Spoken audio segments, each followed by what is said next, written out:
Yes, they were always working.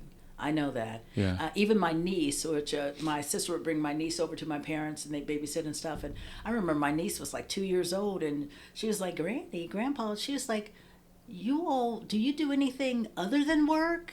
Because my mom was a first grade teacher. That's a Mm-hmm. job where she said you can't sit down. You're always having to go and check behind and make sure they're doing right. She never sat down. My dad Mm-hmm. was a fourth, fifth, and sixth grade science teacher.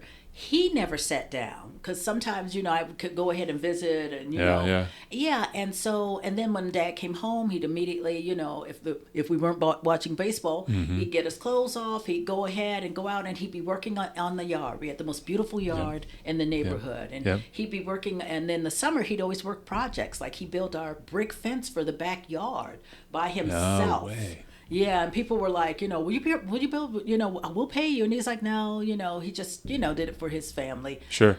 My mom, always working. As soon as she'd come home, she'd be doing laundry.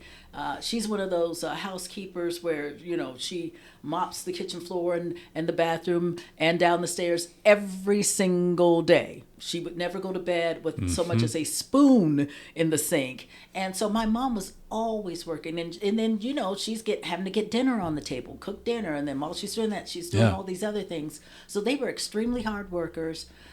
They instilled in us to be hard workers, that you really need to, as she says, you shouldn't, she said, your job is just sweeping the floor, quoting Booker T. Washington. If your job is just sweeping the floor, you make sure no one else can sweep that floor better than you can. Mm-hmm. And so their attitude was, do the very best you can, and if you're getting paid for that job, you do that job. You don't steal a paycheck.